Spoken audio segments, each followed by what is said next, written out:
अगर आपको कोई धक्का दे दे और फिर एक हल्का सा हैंडशेक ऑफर करे तो आप क्या करेंगे? शायद मुस्कुराकर हाथ मिला लेंगे, लेकिन दिल के कोने में एक शक हमेशा रहेगा।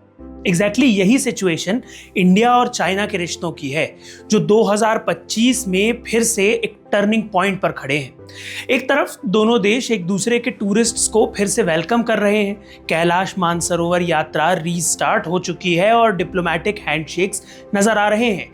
पर दूसरी तरफ हिमालय के ऊपरी इलाकों में पानी पर कब्जे की लड़ाई चल रही है।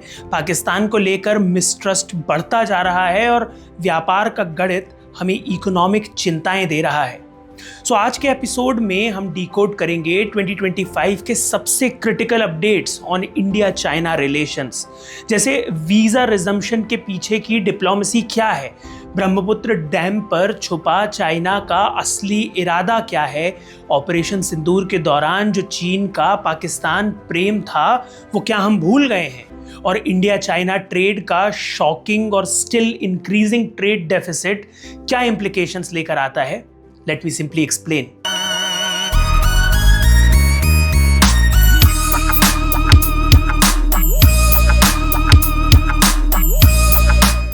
पांच साल के ब्रेक के बाद जुलाई 2025 में इंडिया ने फाइनली चाइनीज टूरिस्ट्स के लिए वीजा रिज्यूम कर दिए हैं। Why was it stopped in the first place? असल में कोविड-19 के दौरान वीजाज पर रोक लगाई गई थी। उसी समय 2020 में गलवान वैली क्लैश हुआ था।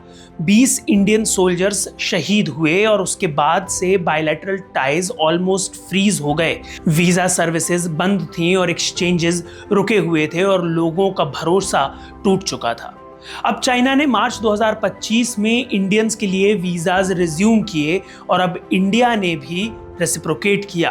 But is it just a symbolic gesture? India के लिए ये एक प्रैग्मेटिक स्टेप है। बॉर्डर टेंशंस रिड्यूस हो चुके हैं after 2024 border patrol agreement at Depsang and Demchok. Visa resume करना एक लो रिस्क मूव है to bring back people to people contact, tourism, trade and culture. But strategic mistrust still remains, क्योंकि अरुणाचल प्रदेश पर China का दावा अब भी कायम है और LAC पर टेंशन्स कभी भी एस्केलेट हो सकती हैं। चाइना के लिए वीजा रिजम्पशन एक नैरेटिव है। असल में वो स्ट्रेटेजिक ट्रस्ट बिल्ड कर रहे हैं। Track two dialogue, soft power और रीजनल ऑप्टिक्स के लिए ये सब जरूरी है। But ultimately this is just surface level warmth. Let's now get to the core issue, जहां से असली टेंशन्स राइज हो रही हैं। पानी। दिसंबर 2024 में चाइना ने एक हाइड्रो पावर प्रोजेक्ट अनाउंस किया ऑन यारलुंग सांगपो। इसे हम ब्रह्मपुत्र के नाम से जानते हैं। ये डैम तिब्बत में बन रहा है, इंडियन बॉर्डर के जस्ट ऊपर। चाइना कह रहा है this is a green energy project, it will generate 300 billion kilowatt hour electricity per year, 3 times more than even the Three Gorges Dam। लेकिन इंडिया के कंसर्न्स काफी बड़े हैं। सबसे पहला कंसर्न है स्ट्रेटेजिक थ्रेट। अगर चाइना चाहे तो ड्राई सीजन में पानी रोक सकता है और वॉर टाइम में पानी रिलीज करके अरुणाचल और असम में फ्लड्स की सिचुएशन क्रिएट कर सकता है, जिसकी वजह से नॉर्थ ईस्ट इंडिया को चोक किया जा सकता है। दूसरा कंसर्न है environmental risks. Brahmaputra carries fertile sediments जो असम और बांग्लादेश की खेती का बेस है। डैम के बाद सेडिमेंट फ्लो डिसरप्ट होगा और डाउनस्ट्रीम लाइवलीहुड इंपैक्ट हो सकता है। इसके अलावा साइज्मिक डेंजर भी एक मसला है। ये डैम एक साइज्मिकली एक्टिव जोन में बन रहा है, जहां इंडियन सबकॉन्टिनेंटल प्लेट यूरेशियन प्लेट से टकराती है, जिससे हिमालयन माउंटेन रेंज का क्रिएशन हुआ। इस प्लेट टेक्टोनिक के कन्वर्जेंस से दुनिया का सबसे ज्यादा साइज्मिकली एक्टिव जोन बनता है, जहां अर्थक्वेक्स फ्रीक्वेंट हैं। अगर अर्थक्वेक यहां हुआ तो लाखों लोग खतरे में पड़ सकते हैं। इस सिचुएशन का इंडिया ने भी रिस्पांस दिया है।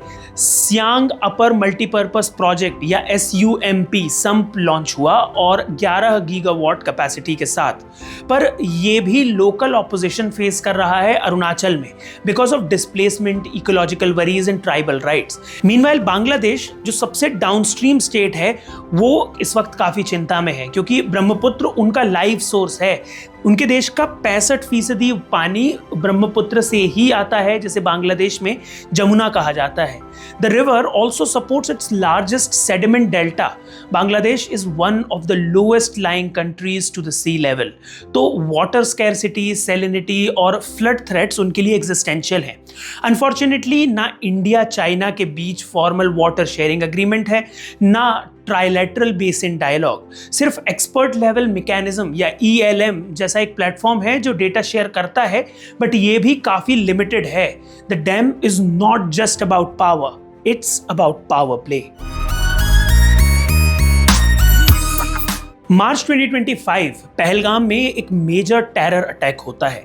रिस्पॉन्स में इंडिया लॉन्च करता है operation Sindoor, a swift military operation in POK using drones, Rafale fighter jets and precision strikes. India दिखाता है we won't tolerate cross border terrorism. इसी दौरान चाइना ने ओपनली पाकिस्तान का साथ दिया, उन्हें अपने next gen fighter jet supply किए, live geo satellite images provide की, डिप्लोमेटिक सपोर्ट दिया और मीडिया नैरेटिव में इंडिया को अग्रेसर करार दे दिया। चाइना पाकिस्तान की ऑल वेदर स्ट्रेटेजिक पार्टनरशिप और स्ट्रॉन्ग हो गई थ्रू प्रोजेक्ट्स लाइक दिसमेर भाषा dam and the CPEC, China Pakistan economic corridor. अब ये इंडिया के लिए कंसर्न क्यों है? क्योंकि एक तरफ चाइना के साथ हम वीजा रिज्यूम कर रहे हैं, दूसरी तरफ वो पाकिस्तान को मिलिट्री सपोर्ट दे रहा है। फॉरेन मिनिस्टर S जयशंकर ने शांघाई कोऑपरेशन ऑर्गेनाइजेशन या SCO की मीटिंग में चाइनीज काउंटर पार्ट से बात की। ऑब्जेक्टिव क्लियर था, can we ensure China stays neutral in future India Pakistan tensions. But China का एम है dual strategy, border stability with India but deep support to Pakistan to keep India under pressure. वो पाकिस्तान में अपना base बनाकर south Asia में America को भी counter कर रहा है। अब बात करते हैं इकोनॉमिक एंगल की। ट्रेड 2024-25 में इंडिया चाइना ट्रेड $127.7 बिलियन पहुंच गया। This makes China India second largest trade partner after the US। वैसे नॉर्मली किसी देश के साथ ट्रेड बढ़ना अच्छा ही माना जाता है, लेकिन यहाँ कहानी थोड़ी अलग है क्योंकि इंडिया ने लास्ट फाइनेंशियल ईयर में चाइना से $113 बिलियन के गुड्स इंपोर्ट किए हैं, $113.5 बिलियन टू बी एग्जैक्ट, जो कि लास्ट फाइनेंशियल ईयर के मुकाबले 11.5% बढ़ा है। वहीं अगर एक्सपोर्ट की बात करें तो महज $14.25 बिलियन के गुड्स चाइना को एक्सपोर्ट किए गए हैं, जो कि लास्ट फाइनेंशियल ईयर के मुकाबले 14.4% का ड्रॉप है, यानी $99.2 बिलियन का ट्रेड डेफिसिट। अगर इन नंबर्स को और ब्रेक डाउन करें तो समझ आएगा कि किस किस चीज के लिए हम चाइना पर डिपेंडेंट हैं। तो सबसे पहले देखते हैं कि इंडिया चाइना से क्या इंपोर्ट करता है। इंडिया चाइना से electronics, telecom equipment, solar cells, APIs for pharma, chemicals, machinery, essentially हर वो चीज़ जो हमारी इंडस्ट्रीज को चलाने के लिए ज़रूरी है, वो सब हम चाइना से इंपोर्ट करते हैं। और ये सभी फिनिश्ड गुड्स हैं जो कि हाई वैल्यू डिमांड करते हैं। वहीं अगर देखें कि इंडिया क्या एक्सपोर्ट करता है चाइना में, तो इंडिया एक्सपोर्ट करता है iron ore, marine products, chemicals, engineering goods, so mostly raw material जिसमें वैल्यू एडिशन मिनिमम है। मार्च 2025 के नंबर्स और भी वरीइंग हैं। इंपोर्ट्स ग्रू बाय 25%, एक्सपोर्ट्स लगभग 3% या 2.99% गिरे हैं।